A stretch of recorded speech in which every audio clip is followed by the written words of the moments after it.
Bienvenidos a Radar Energético. Hoy tengo el gusto de conversar con Gabriel Espinosa Yáñez. Es economista de la Universidad Católica San Pablo con una maestría en desarrollo económico. Es además consultor privado en este ámbito. Gabriel, bienvenido a Radar Energético. Muchísimas gracias, Ronald. Mucho gusto y bueno, gracias por la invitación. Gabriel, ¿cuáles son los números claves que deberíamos saber los bolivianos sobre la economía en este 2022? Oriéntenos, por favor. Bueno, en los últimos años ya veníamos viendo en el ámbito macroeconómico, sobre todo algunos indicadores que creo que se han vuelto relevantes para la economía. Las reservas internacionales, creo que son por todos conocidos, la tendencia que han ido teniendo a la baja, la vinculación que tienen mucha parte del público entre este indicador y el tipo de cambio probablemente haga que las reservas sean una de las variables que más haya que seguir durante el 2022. El otro elemento que probablemente tengamos que seguir de manera más fina es la mora en el sistema financiero. Hay que recordar que desde la pandemia, desde que se inicia la pandemia hasta este momento, llevamos casi ya 20 meses de medidas administrativas que han ido reduciendo el flujo de pago al sistema financiero. Esto se va a terminar durante el primer semestre del 2022 y ahí realmente vamos a conocer, después de prácticamente 2 años, la realidad de muchos prestatarios al sistema financiero. Un tercer elemento o quizás una tercera variable que deberíamos ver son los precios de algunas materias primas. Sabemos bien que durante el 2021 tanto el petróleo como los alimentos, carnes y algunos otros productos básicos pues han mostrado incrementos bastante fuertes. Sin embargo, el 2022 ha iniciado con mucha volatilidad, no solo porque las medidas monetarias y fiscales en gran parte del mundo van a empezar a contraerse a partir de la inflación que se ha generado, sino también por factores que son bastante volátiles. El caso de Rusia, de la posible invasión de Rusia a Ucrania, que podría generar nuevos movimientos en los precios de las materias primas.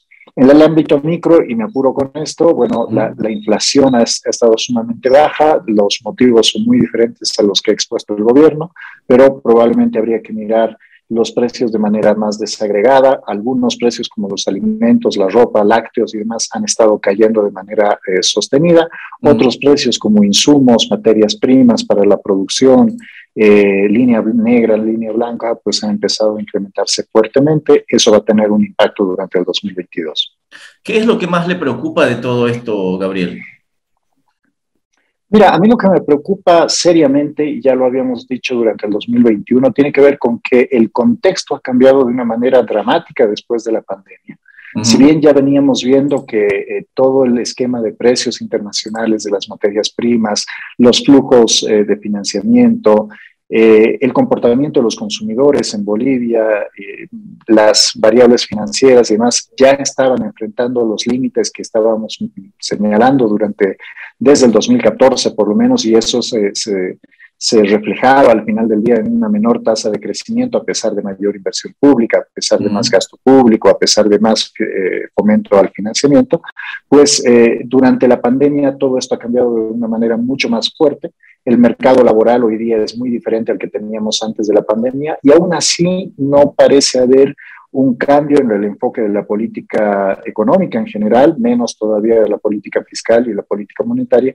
Y evidentemente esto hace más difícil enfrentar los cambios que se vienen porque claramente las herramientas que necesitamos para enfrentar estos cambios pues no se están utilizando. Quisiera que nos hable más un poco de esos cambios. ¿Hacia dónde debería girar la política económica del gobierno si quisiera tener mejores resultados en los próximos meses? Bueno, lo que está claro es que el impulso del crecimiento a partir del gasto público ya ha encontrado límites, básicamente porque el sector público, para seguir financiando este incremento del gasto, requiere de crédito. El crédito externo se va a empezar a poner caro. De hecho, durante el 2021 ya fue bastante difícil acceder a crédito externo, tanto así que el gobierno no pudo colocar los $3.000 millones de bonos soberanos. Durante el 2022 esta situación se va a poner todavía más complicada. Eso va a seguir obligando al gobierno a recurrir a fuentes de financiamiento interna, tanto del Banco Central como del mercado privado de deuda. Y esto deja sin recursos al sector privado, que necesita hoy día crédito para reactivar y reconvertir sus actividades para adaptarse a la nueva normalidad. Entonces, en gran medida, el enfoque de la política pública viene a apoyar al sector público por sobre todas las cosas, cuando en realidad el actor central de la economía debería ser la familia. 90% de las empresas en Bolivia son empresas familiares. Desde las más pequeñas hasta las más grandes, en gran medida están manejadas por familias. Entonces, lamentablemente el gobierno todavía no ha entendido que el eje central de la economía, aquel que genera empleo, aquel que genera impuestos, aquel que genera reactivación, no es el Estado, sino las familias. ¿Qué le hace pensar cuando escucha al presidente decir que debemos prácticamente olvidarnos de los mercados de Europa, de Estados Unidos, y enfocarnos en el mercado interno, cuando el mercado interno tiene muchas limitaciones para crecer y cuando el sector privado está muy golpeado? Ya estuvo antes y está mucho más golpeado después de la pandemia. ¿Y qué razonamiento se le viene cuando escucha eso, Gabriel?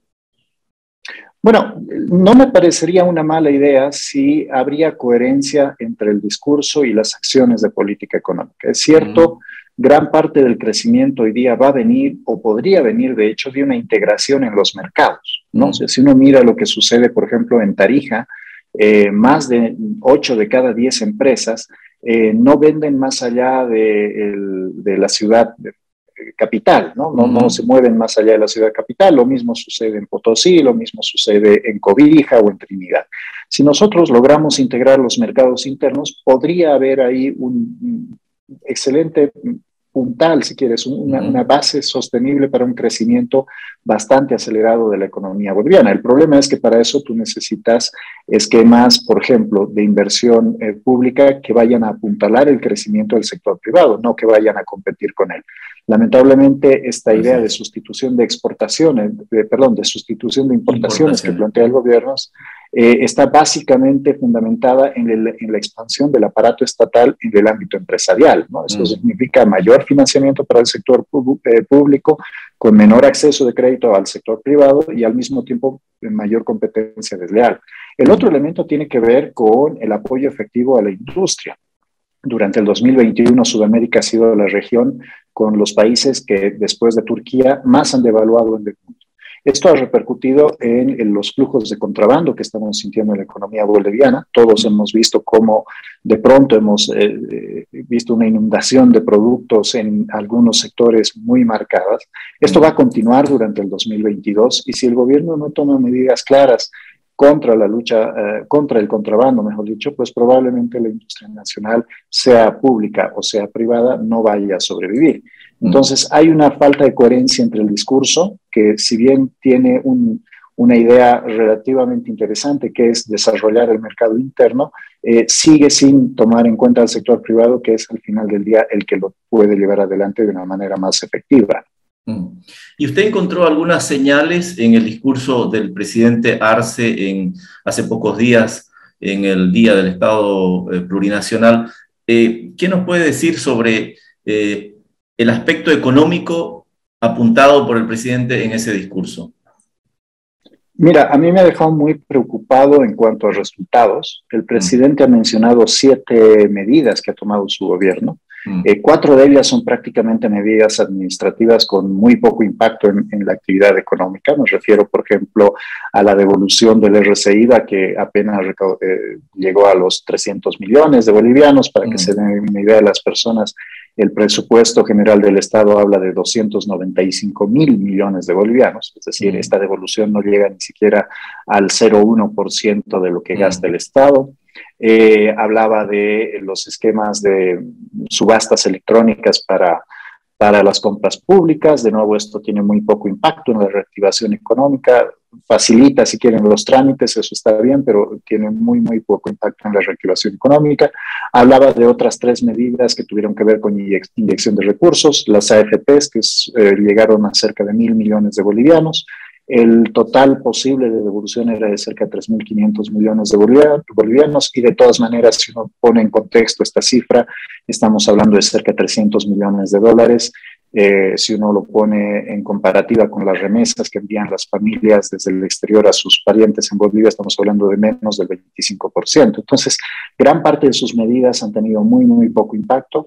De nuevo, nos hemos quedado sin un diseño o sin un norte claro hacia dónde va a ir la economía. Seguimos haciendo mucho énfasis en la sustitución de importaciones y algo que también me preocupa mucho es que se hace muy poca mención al sector privado, ¿no? Es un discurso bastante estatista con muy pocos resultados. El tema de la señalización de la reducción de la pobreza y de la desigualdad es algo que también me ha llamado mucho la atención.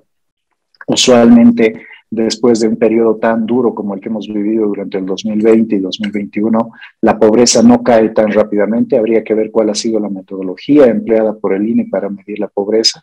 Tampoco tenemos los datos tan rápido en el tiempo. Estamos hablando de que estamos al 22 de enero y ya tendríamos los datos de pobreza del año anterior, cuando, por ejemplo, no tenemos datos del PIB desde junio del año pasado, donde no tenemos datos del PIB per cápita de ninguna región desde diciembre del 2020, y bueno, la lista puede ser muy larga. Entonces, de nuevo, una serie de inconsistencias que son bastante preocupantes. Usted hablaba del contexto, de un contexto diferente en estos tiempos. Hace un tiempo que el petróleo suba, que el precio del petróleo suba, era buena noticia en Bolivia. Hoy parece que no tanto, porque las importaciones de combustibles han ido creciendo en los últimos años. ¿Qué nos puede apuntar al respecto? Bueno, eso es cierto. Si uno mira el promedio de producción de gas, por ejemplo, en el 2021, ha venido cayendo sistemáticamente. Hemos cerrado el año con un promedio de cerca de 43 millones de pies cúbicos por día. Para que la gente tenga metros cúbicos, perdón, tenga un contexto, necesitamos para estar tranquilos cerca de 60, ¿no? Para cumplir con nuestros compromisos por exportación a Argentina, a Brasil, pero también para darle gas a las generadoras de energía eléctrica, para darle gas a la industria, para darle gas al transporte público que se ha reconvertido a gas.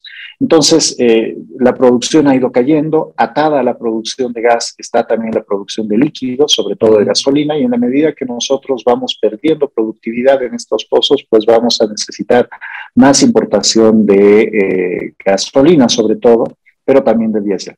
¿Qué sucede? Bueno, que nosotros, mientras tenemos una fórmula que suaviza estas variaciones de precios para la exportación a nuestros dos principales mercados, en el caso de las importaciones lo hacemos a precio spot, es decir, al precio del día que hacemos la importación. Entonces, en la medida que estos precios sigan subiendo, la diferencia entre lo que nosotros ganamos por exportaciones de gas y lo que tenemos que pagar por las importaciones de gasolina, pues se hace más chica y en algún caso podría llegar a ser negativa.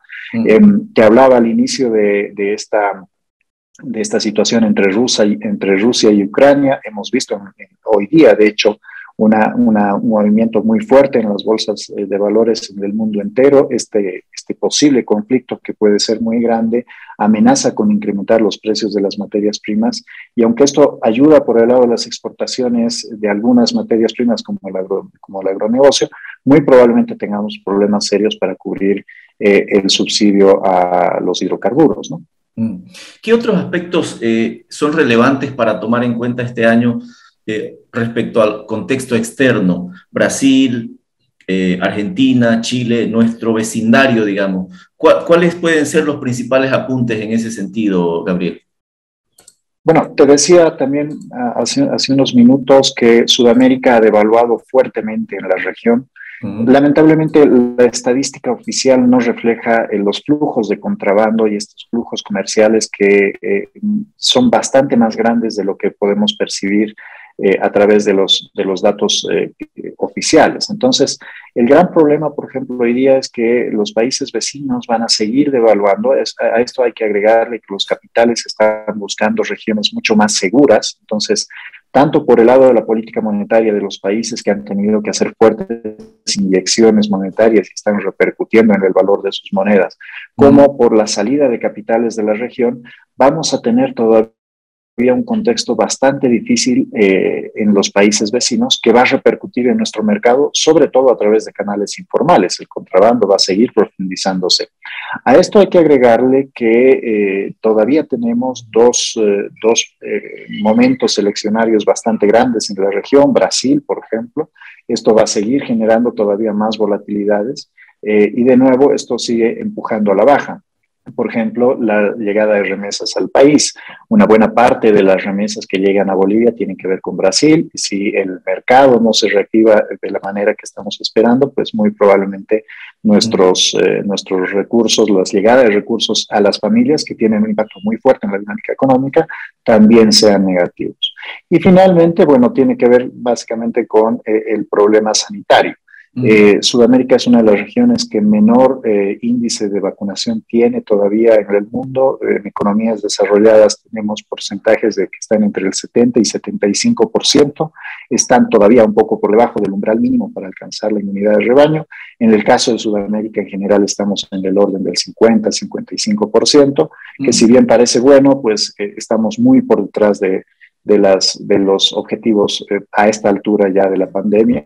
Eso de nuevo dificulta la reactivación de la economía, dificulta por ejemplo las actividades del sector turístico, que en el caso de Bolivia es un mercado de segundo piso, es decir, nosotros atendemos a clientes que han ido a Brasil o han ido a Argentina o han ido a Chile o a Perú y vienen como en una segunda vuelta, un rebalse exactamente, a Bolivia. Eso se va a seguir frenando y por lo tanto hay sectores que todavía van a estar deprimidos durante el 22. Usted decía al principio que en realidad se necesita un cambio, no sé si un cambio de timón, girar el barco, pero bajo el criterio del gobierno y por los mensajes que han planteado y usted nos ha analizado, ese cambio como tal no va a ocurrir. Entonces, en ese marco, ¿qué recomendaciones se pueden dar para que el barco por lo menos pueda llegar a puerto o por lo menos pueda navegar en aguas no tan turbulentas? Bueno, aquí hay una serie de factores, depende mucho de los sectores. En Bolivia tenemos sectores mucho más expuestos, por ejemplo, al riesgo crediticio, al riesgo cambiario, y obviamente aquí habría que analizarlo uno por uno, pero en líneas generales la idea es prever para escenarios mucho más pesimistas probablemente, y actuar como si estuviéramos en un escenario optimista. Es decir, hay que empezar a tomar previsiones. Esto es algo que no habíamos estado haciendo, por lo menos en el ámbito empresarial, micro de las familias, hasta el 2017 y 18, porque el auge fue tan grande, fue tan largo y tan grande, que muchos empezamos a actuar como si esto iba a ser eterno. Entonces hemos tomado más deuda de la que necesitábamos, hemos asumido más gastos de los que podemos cubrir en épocas de vacas flacas. Todo esto evidentemente ha ido acumulándose en riesgos tanto en el seno financiero como también en las propias carteras de las familias. Hoy día las familias tienen una serie de problemas en el manejo del flujo de caja. Esos ajustes tienen que hacerse poco a poco durante el 2022, dado que todavía tenemos algo de tiempo y algo de margen. Si seguimos con este nivel de gasto sin mucha previsión, si seguimos con descuidos o inversiones no muy rentables, probablemente los problemas sean muy duros de enfrentar en el 23. Algo que hay que agregar es el servicio de la deuda. En el caso de Bolivia, hemos acumulado servicios de deuda para el 2022 y 2023 que van a superar o van a duplicar en realidad el promedio anual. Y eso significa que de nuevo vamos a estar necesitando más divisas de las que usualmente necesitábamos en un contexto en el que la confianza ya se viene deteriorando, ¿no? Servicio de deuda quiere decir los intereses que pagamos por aquella plata que nos prestamos, ¿cierto? Para ponerlo en sencillo. Correcto, las cuotas, digamos, de capital e interés que pagamos, sí, durante los meses. A ver, para que la gente tenga una idea, durante el 2021 hemos pagado cerca de 650 millones de dólares por servicio de deuda externa. Para el 2022 la programación habla de cerca de 1.200 millones de dólares, ¿no? Y esto tiene que ver con los bonos soberanos que se colocaron en el 2012. Entonces, para el 2013 tenemos una cifra similar. Entonces, las presiones, como te decía, que que se asumieron en épocas de vacas gordas, se han ido acumulando y hoy día obviamente hay que empezar a pagar todo este endeudamiento que se ha contraído. Hay que pagar la fiesta que celebraron otros. Correcto. Gabriel, correcto. Yo sé que no es tan sencillo ser simplista en el análisis, es decir, reduccionista en el análisis, pero ¿este año usted cree que será mejor o cómo relacionado al año pasado? Mira, en términos macroeconómicos va a ser peor, básicamente porque a pesar de la mejora de las exportaciones, de los precios que podamos llegar a tener, ya no vamos a tener este margen estadístico que nos dio el rebote que teníamos a partir del 2020, ¿no? Entonces, muchos de los indicadores, además, a pesar de que podemos aumentar las exportaciones, se van a seguir deteriorando. Es el caso de las reservas internacionales. A pesar de que es posible que el gobierno siga reduciendo el déficit fiscal, en términos acumulados ya llevamos bastantes años con déficit y este es un problema que genera más endeudamiento. Hoy día el gobierno está recurriendo al endeudamiento privado, eso significa más tasas en el ámbito interno y demás. Entonces, en términos macroeconómicos, es muy posible que las cifras sean peores que las que hemos visto durante el 2021. En términos micro, para la gente, ¿qué va a sentir la gente? Bueno, aquí tiene mucho que ver el punto de comparación y es una divergencia que estamos observando prácticamente en todos los países del mundo. Gran parte de los consumidores piensan que su economía va a ir mejor porque psicológicamente el punto de comparación son el inicio de la pandemia y las cuarentenas. Entonces, obviamente, después de un periodo como ese, prácticamente cualquier situación es mejor. Pero si comparamos cómo van a estar las familias respecto a periodos anteriores a la pandemia, la situación se va a deteriorar. Las sensaciones también podrían ser peores y esto tiene que ver con un deterioro en las condiciones del mercado laboral. Muchos trabajadores que eran asalariados hasta antes de la pandemia han perdido su empleo o han visto reducidos sus ingresos. Hoy día han pasado al mercado cuentapropista y por lo tanto están subsistiendo gracias a las condiciones de precios bajos que tenemos relacionadas al tipo de cambio. Sin embargo, en la medida que la economía se sigue deteriorando, pues la demanda también empieza a bajar y obviamente los ingresos de estas personas también se van a empezar a deteriorar. Bueno, Gabriel Espinosa, muchas gracias por sus criterios, por orientarnos respecto a la economía y sus perspectivas en este año que inicia. Muchas gracias por estar en Radar Energético. A ti más bien las gracias, Ronald, y que sea un buen año. Muchas gracias, Gabriel, y muchas gracias a todos los que nos siguen. Permiso.